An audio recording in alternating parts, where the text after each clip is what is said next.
اعوذ باللہ من الشیطان الرجیم، بسم اللہ الرحمن الرحیم۔ جی ناظرین کرام، آج ہم شمائل ترمذی کا اگلا باب شروع کر رہے ہیں۔ یہ ہمارا سبق نمبر 11 ہے۔ یہ باب حضور اقدس صلی اللہ علیہ وسلم کے لباس کے بارے میں ہے۔ چونکہ یہ باب تھوڑا سا طویل ہے، اس لیے ہم اس کو 2 حصوں میں مکمل کریں گے۔ اللہم صلی علی محمد وعلی آل محمد کما صلیت علی ابراہیم وعلی آل ابراہیم انک حمید مجید۔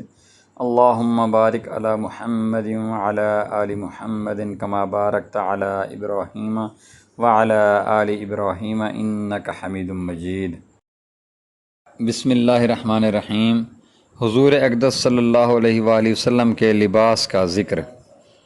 اس باب میں مصنف نے 16 حدیثیں ذکر فرمائی ہیں۔ لباس کے بارے میں علماء فرماتے ہیں کہ آدمی کا لباس کوئی واجب ہوتا ہے، کوئی مستحب، کوئی حرام، کوئی مکروہ اور کوئی مباح۔ آدمی کو لباس کے وقت اہتمام سے مندوبات کی طرف رغبت اور مکروہات سے اجتناب کرنا چاہیے۔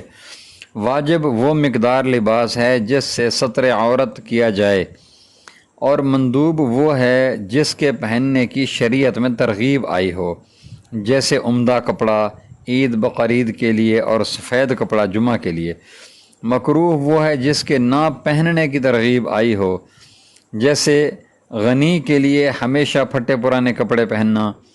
حرام وہ ہے جس کے پہننے کی ممانعت آئی ہو، جیسے مرد کے لیے ریشمی کپڑا بلا عذر پہننا۔ حدیث نمبر 1 اور 2۔ حدیث نمبر 1 اور 2 کے ترجمہ کا مفہوم ہے، حضرت ام سلمہ رضی اللہ تعالی عنہ سے منقول ہے کہ حضور اقدس صلی اللہ علیہ وآلہ وسلم کپڑوں میں کرتے کو زیادہ پسند فرماتے تھے۔ فائدہ: حضور اقدس صلی اللہ علیہ وآلہ وسلم کے کرتا کو زیادہ پسند فرمانے کی وجوہ علماء نے مختلف تحریر فرمائی ہیں۔ بعض کہتے ہیں کہ اس سے بدن اچھی طرح ڈھانکا جاتا ہے، بخلاف لنگی وغیرہ کے، اس لیے وہ پسند تھا۔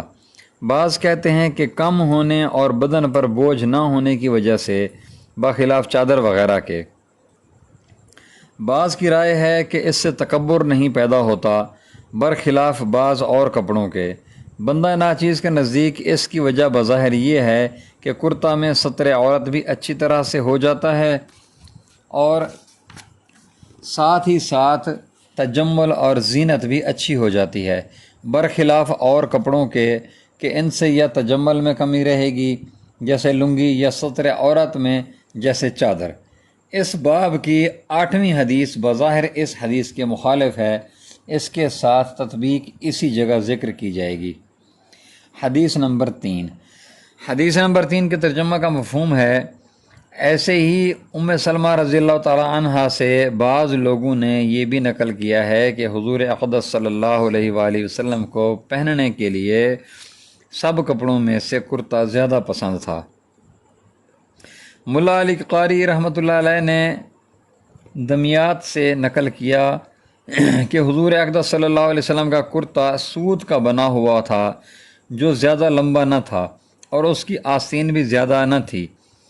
بیجوری نے لکھا ہے کہ حضور صلی اللہ علیہ وسلم کے پاس صرف ایک ہی کرتا تھا، اور حضرت عائشہ رضی اللہ تعالی عنہ سے نقل کیا ہے کہ حضور صلی اللہ علیہ وسلم کا معمول صبح کے کھانے میں شام کے لیے بچا کر رکھنے کا نہ تھا، نہ شام کے کھانے میں سے صبح کے لیے بچانے کا تھا، اور کوئی کپڑا، کرتا یا چادر یا لنگی یا جوتا 2 عدد نہ تھے۔ مناوی نے حضرت ابن عباس رضی اللہ تعالیٰ عنہ سے نقل کیا ہے کہ حضور اقدس صلی اللہ علیہ وآلہ وسلم کا کرتا زیادہ لمبا نہ ہوتا تھا، نہ اس کی آستینیں لمبی ہوتی تھیں۔ دوسری حدیث میں حضرت ابن عباس رضی اللہ تعالیٰ عنہ سے نقل کیا گیا ہے کہ حضور اقدس صلی اللہ علیہ وآلہ وسلم کا کرتا ٹخنوں سے اونچا ہوتا تھا۔ علامہ شامی رحمۃ اللہ علیہ نے لکھا ہے کہ نصف پنڈلی تک ہونا چاہیے۔ حدیث نمبر 4۔ حدیث نمبر 4 کے ترجمہ کا مفہوم ہے، اسماء رضی اللہ تعالیٰ عنہ فرماتی ہیں کہ حضور اقدس صلی اللہ علیہ وآلہ وسلم کے کرتا کی آستین پونچے تک ہوتی تھی۔ یہ روایت بظاہر اس روایت کے خلاف ہے جس میں آستین کا پونچے سے نیچا ہونا وارد ہوا ہے۔ علماء نے ان دونوں روایتوں کو چند طریق سے جمع کیا ہے، اولاً یہ کہ تعداد اوقات پر حمل کی جائیں کہ کبھی ایسی ہوتی تھی اور کبھی اس طرح۔ دوم یہ کہ آستین جس وقت میں سکڑی ہوئی ہوتی تھی تو پونچے تک، اور جس وقت کہ سیدھی ہوتی تھی تو پونچے سے نیچے تک بھی ہو جاتی تھی۔ بعض لوگوں نے دونوں روایتوں کو تخمینہ پر حمل فرمایا ہے۔ اس صورت میں کوئی اشکال ہی نہیں۔ مولانا خلیل احمد رحمۃ اللہ علیہ نے بذل المجہور میں تحریر فرمایا ہے کہ پونچے تک کی روایات افضلیت پر محمول ہیں اور زیادہ کی روایات بیان جواز پر۔ علامہ جزری رحمۃ اللہ علیہ نے لکھا ہے کہ کرتا کی آستین میں سنت یہ ہے کہ پونچے تک ہو اور کرتا کے علاوہ چوغا وغیرہ میں نیچے تک، لیکن انگلیوں سے متجاوز نہ ہو۔ حدیث نمبر 5۔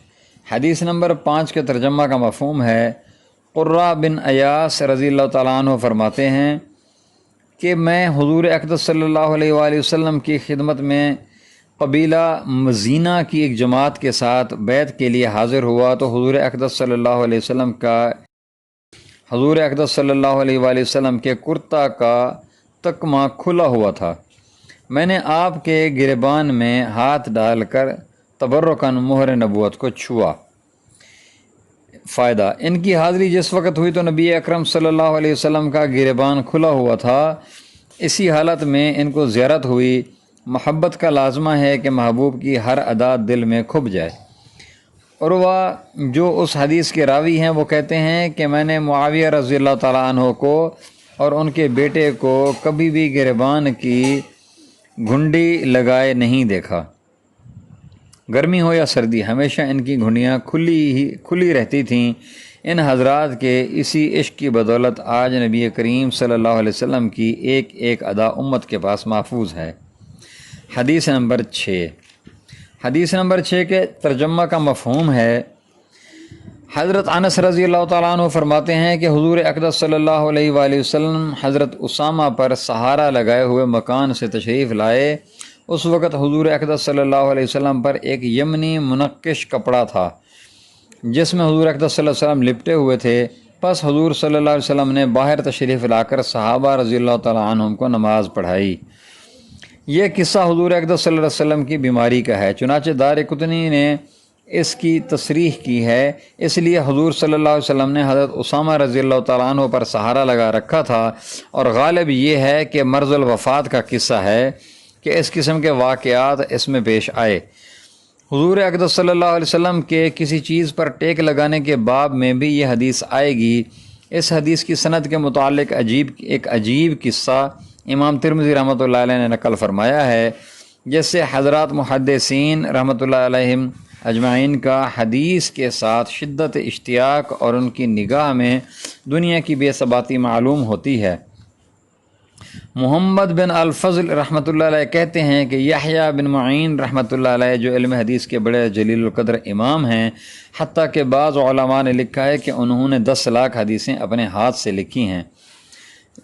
انہوں نے بیٹھتے ہی اس حدیث کو مجھ سے دریافت کیا۔ میں نے سنانا شروع کیا تو فرمانے لگے کہ کاش اپنی کتاب سے سناتے تاکہ زیادہ قابل اطمینان ہوتی۔ محمد بن فضل رحمۃ اللہ علیہ کہتے ہیں کہ میں کتاب لینے کے لیے اندر جانے لگا تو یحییٰ بن معین رحمۃ اللہ علیہ نے میرا کپڑا پکڑ لیا اور یہ کہنے لگے کہ پہلے مجھے حفظ ہی لکھاتے جاؤ، موت و حیات کا کچھ اعتبار نہیں، ممکن ہے کہ میں پھر نہ مل سکوں، کتاب دے کر دوبارہ سنا دینا۔ محمد بن فضل رحمۃ اللہ علیہ کہتے ہیں کہ اول میں نے حفظ سنائی اور پھر کتاب لا کر دوبارہ دیکھ کر سنائی۔ اللہ اکبر! ان کو طرفین کی حیات کا اس قدر بھی اطمینان نہیں تھا کہ اندر سے کتاب لانے تک زیست کا یقین ہو، اور حدیث کا شغف یہ کہ اس کے فوت ہو جانے کا بعید خطرہ بھی گوارا نہ ہوا۔ جزاکم اللہ خیر و احسن الجزاء۔ جی ناظرین کرام، ہم اپنا سبق نمبر 11 کا حصہ اول یہاں پہ مکمل کرتے ہیں۔ حدیث نمبر 7 سے انشاءاللہ اگلے سبق میں ہم دوبارہ شروع کریں گے۔ وما علینا الا البلاغ المبین۔ جزاکم اللہ خیر و احسن الجزاء۔